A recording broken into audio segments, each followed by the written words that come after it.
రాష్ట్రంలో జరుగుతున్నటువంటి అవినీతి కోసం, అన్యాయం కోసం, దుర్మార్గం పరిపాలన కోసం ఈరోజు చంద్రబాబు నాయుడు గారు, పవన్ కళ్యాణ్ గారు కూటమిగా ఏర్పడి రాష్ట్రం వెనకబడిపోయింది. ఈ రాష్ట్రం 10 సంవత్సరాలు వెనకబడిపోయింది కాబట్టి 5 సంవత్సరాలు జగన్ రెడ్డి పరిపాలనలో 10 సంవత్సరాలు వెనకబడిపోయింది. దానికోసం గుర్తు పెట్టుకోవడం జరిగింది.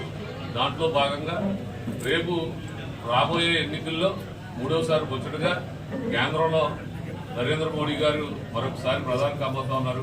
వారి సహాయం కూడా రాష్ట్రం యొక్క అభివృద్ధిని దృష్టిలో పెట్టుకుని, సంక్షేమాన్ని దృష్టిలో పెట్టుకుని బీజేపీని కూడా కలుపుకుని వెళ్తా ఉన్నారు.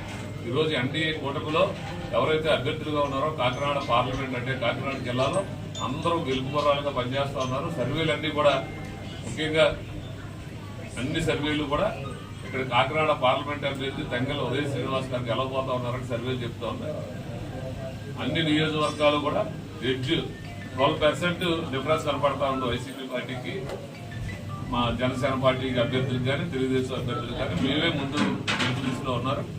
అందుకని ఇంకా కేడర్ ఇంకా బలపరచడం కోసం, పార్లమెంటు ప్రచారం కోసం కూడా ఈరోజు కార్యాలయం ఏర్పాటు చేశారు. రేపటి నుంచి ఉధృతంగా మళ్ళీ ఇంకా ప్రచారం ప్రారంభమవుతుంది.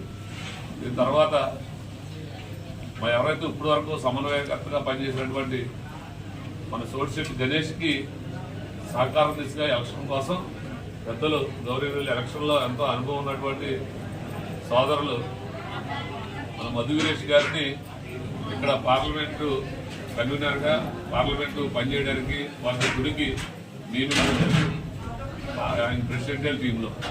అలాగే చంద్రబాబు గారిని అభ్యర్థుల నామినేషన్ పూర్తయింది. నామినేషన్కి పెద్ద ఎత్తున ప్రజల అండదండలు, మద్దతు లభించింది. కానీ ఎరగని రీతిలో అంత సంఖ్యలో ప్రజలు స్వచ్ఛందంగా పాల్గొనడం జరిగింది.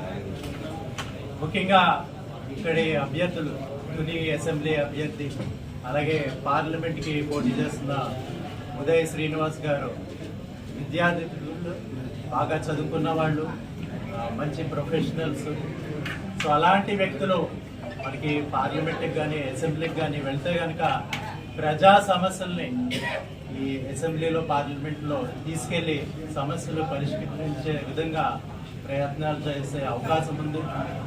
అదేవిధంగా ఇక్కడ వైఎస్ఆర్సీపీ ఎంపీ అభ్యర్థి చూస్తే కనుక 5 సంవత్సరాలకు ఒకసారి రావడం, ఎలక్షన్ ముందు 400 కోట్లు ఇస్తానని చెప్పడం జరిగింది. 400 కోట్లు గెలిచిన తర్వాత ప్రజల కోసం ఇస్తాను, ఖర్చు పెడతానని చెప్పడం జరిగింది. కానీ ఇప్పటి వరకు ఏం చేస్తారు?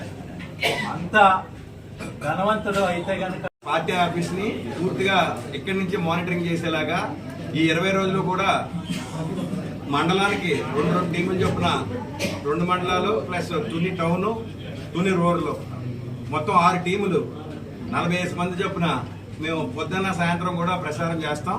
దానికి మొత్తం ఊర్లో యాడింగ్ ఉంటుంది. ఫస్ట్ ఆఫ్ ఆల్ మా మెయిన్ టీమ్స్ ఎవరైతే ఉన్నారో వాళ్ళకి ఇక్కడ ప్రోగ్రామింగ్ అంతా చేయడానికి ఇది సెంట్రల్ ఆఫీస్గా ఇక్కడి నుంచి మేము డిసైడ్ చేసుకున్నాం. సో దీంట్లో ఈ కమిటీలో నన్ను మధు వీరేష్, నేను, అలాగే గణేష్, అలాగే చిన్నబాబు, అలాగే శివదత్తు, అలాగే మన వైస్ ప్రెసిడెంట్ గారైన మహిళా వైస్ ప్రెసిడెంట్ గారు అయినటువంటి పార్టీ వైస్ ప్రెసిడెంట్, అలాగే ఇప్పుడు ప్రజెంట్ తునికి కృష్ణవేణి గారిని నియమించడం జరిగింది. ఈ 5గురిని, అలాగే ప్రియా సౌజన్య గారిని కూడా వీర మహిళా విభాగంలో చైతన్యపరచడానికి 6గురిని నాగేంద్ర బాబు గారు నియమించడం జరిగింది. ఈ 6గురు కూడా ఇక్కడ ప్రోగ్రామింగ్ ప్లాన్ చేస్తాం. సో ఇంత మంచిగా వచ్చి ఇంతమంది మమ్మల్ని ఆశీర్వదించినందుకు, ఓపెనింగ్ ఇంత ఘనంగా చేసినందుకు చాలా హ్యాపీగా ఉంది. ఓపెనింగ్ వచ్చిన పెద్దలందరికీ ధన్యవాదాలు తెలియజేసుకుంటూ, ఇప్పుడు దాకా మేము చేసిన కార్యక్రమాలని ఏదైతే చేసామో కార్యక్రమాలన్నీ మీకు అందరికీ, మీడియా మిత్రులకు, మన జన సైనికులకు తెలుసు. ఇక్కడి నుంచి ఎంత కష్టపడతామన్నది మా మధు వీరేష్ గారి ఆదేశాలతో, మా తుమ్మల బాబు గారి ఆదేశాలకు అనుకూలంగా మేము పనిచేసి తునిలో అత్యధిక ఓట్ల మెజార్టీతో ఉమ్మడి అభ్యర్థుల్ని గెలిపించడానికి కృషి చేస్తామని తెలియజేసుకుంటూ, ఈ అవకాశం కల్పించిన పెద్దలకు ధన్యవాదాలు మరొకసారి తెలియజేసుకున్నాం. విజయవంతం చేయడానికి ముఖ్యంగా కృషి చేసినటువంటి ప్రతి గ్రామం నుంచి కూడా ఈ రోజు వచ్చినటువంటి మా తుని జన సైనికులందరికీ కూడా మా శిరస్సు వచ్చి పాదాభివందనాలు తెలియజేసుకుంటున్నాము. ఎందుకంటే తునిలో జనసేన ఉందా లేదా అనే పరిస్థితిలో మన నాయకత్వం ఉంది.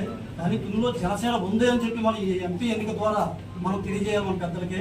ఇందాక మన మధుగిరీష్ గారు చెప్పినట్టుగా ఈ ఎంపీ నియోజకవర్గానికి, పార్లమెంట్ నియోజకవర్గానికి తుని నుంచి మన తంగేళ ఉదయ్ శ్రీనివాస్ గారికి మనం అత్యధిక మెజార్టీ తెచ్చి మన తుని జనసేన ఏ స్థాయిలో వచ్చేస్తుందో నిరూపించుకోవాల్సిన అవసరం కూడా మనకు ఆశగా ఉందని చెప్పి ఈ సందర్భంగా తెలియజేసుకుంటూ సెలవు తీసుకుంటున్నాను. మాకు పార్లమెంటరీ కమిటీ చైర్మన్ గా ఉన్నారు మధువీరేష్ గారిని మళ్ళీ మాకు ఈ టీంలో ఇవ్వడం అనేది చాలా సంతోషదాయకం. అధ్యక్షుడు పవన్ కళ్యాణ్ గారు ఏదైతే మాకు దిశా నిర్దేశం చేస్తారో అది ఖచ్చితంగా పాటించి తీరుతాము. ఇవాళ జనసేన పార్టీ తుని నియోజకవర్గంలో మేము వచ్చామంటే తుని నియోజకవర్గంలో జనసేన పార్టీ ఎలా ఉంది అన్నది కూడా మీడియా మిత్రులకి ప్రజలందరికీ కూడా తెలుసు. కానీ దీన్ని అత్యధిక మెజారిటీతో తీసుకొచ్చి తంగిళ్ళ ఉదయ్ శ్రీనివాస్ గారిని అలాగే దివ్య గారిని కూడా గెలిపించడానికి మా సాయి శక్తుల మధుకేష్ గారు ఏదైతే చెప్పారో రోజుకి 19 గంటలు పనిచేస్తామనే దానికి ఇంకొక గంట ఎక్స్ట్రా తీసుకుని 20 గంటలు కూడా పనిచేయడానికి మీ టీం అంతా రెడీగా ఉన్నాము. అలాగే మా జన సైనికులు కానీ, మండల అధ్యక్షులు కానీ, ఇక్కడ నాయకులు కానీ, వీర మహిళలు అందరూ కూడా కష్టపడి పనిచేసి ఖచ్చితంగా అత్యధికమైనటువంటి మెజారిటీ గురించి ఇస్తామని తెలియజేస్తూ జై జనసేన, జై పవన్ కళ్యాణ్ గారు, జై.